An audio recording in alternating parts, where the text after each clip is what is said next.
Today's news. The hospital standoff. The health concerns remain very grave. Supreme Court Code of Conduct. There is no mechanism for enforcement. LA freeway fire. Arson appears to be the likely ignition. Good morning. I'm Steve Kathan with the CBS World News Roundup. A call from President Biden as a Mideast standoff drags on and international pressure mounts. The hospital must be protected. The major hospital in Gaza remains under siege, surrounded by Israeli troops. Patients and medical workers are trapped inside. CBS's Ramy Inocencio has the latest. This is a covert tunnel. Israel's military released video of what it claims is a Hamas tunnel and bunker network under a children's hospital in Gaza City. These are explosives, showing weapons and a motorcycle used in the October 7th attack. Bullets in this motorcycle. And signs that hostages, young and old, may have been held here. Clothes and a rope.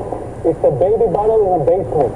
Above ground, fierce fighting continues. The militant group says it's ready to release up to 70 women and children hostages in exchange for a 5-day ceasefire. Gaza's humanitarian crisis is only deepening. Staff at the enclave's biggest hospital rushing newborns from failing incubators to regular hospital beds. Outside, the dead are crudely crowded together, decomposing in the sun. We're hearing what some of former President Trump's co-defendants in the Georgia election case are saying about the efforts to keep him in office.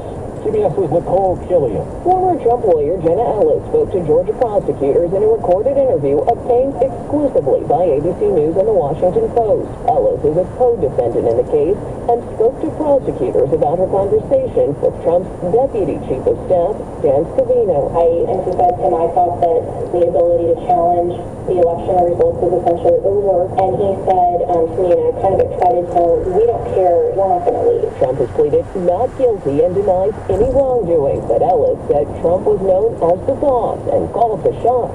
He said the boss is not going to leave under any circumstances. We are just going to stay in power. And I said, doesn't quite work that way, you realize. And he said, we don't care. An attorney for the former president called the conversation, quote, meaningless. In Washington, the unconventional two-step spending plan proposed by House Speaker Mike Johnson is up for discussion as lawmakers scramble to head off a possible government shutdown at week's end. CBS's Scott McFarland. There have been Democrats who called this proposal bizarre and reckless, but they haven't called it dead. There are no major cuts to any programs. There's no controversial policies added. But it's got this strange dynamic where it has one-third of the government funded through January, the other two-thirds, including the Pentagon, through February, and that has struck people as weird or untenable. The 9 justices of the U.S. Supreme Court have adopted a code of ethics, the first ever for the High Court.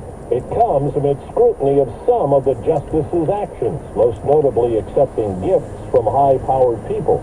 CBS's Jan Crawford. This is not going to satisfy Senate Democrats. It's similar to what all federal judges now have to adhere to, but there is no enforcement mechanism, so to speak. It's up to the justices to enforce compliance, and already we're seeing some of those Senate Democrats hammering that. Correspondent Ben Tracy tells us a newly released national climate change assessment says by 2050, coastal flooding will happen up to 10 times more frequently than it does now if no action is taken. It says the effects of human-caused climate change in the U.S. are, quote, far-reaching and worsening. It provides more evidence that Americans are experiencing longer-lasting heat waves and that flooding, hurricanes, drought, wildfire is all becoming more frequent or severe. Now, this also warns that millions of Americans in coastal communities are at risk of being displaced from their homes by the end of the century due to rising sea levels. And according to this report, the U.S. is now experiencing a $1 billion weather disaster on average every 3 weeks, compared to one every 4 months in the 1980s. And this report says that if we rapidly reduce our planet warming emissions, that will limit future warming and the risks that come with it. New consumer price report from the government shows lower gas prices help cool overall inflation, which was unchanged from September to October. October prices were 3.2% higher than 1 year ago. Investors like the news. The Dow was up more than 350 points at the open, 4 minutes after the hour. Well, that's today's news. Today's news. I didn't hear any good news, did you? I didn't think so. I guess it's all about perspective. The glass is half full. Well, as always, I'd like to thank you again for coming along with me on these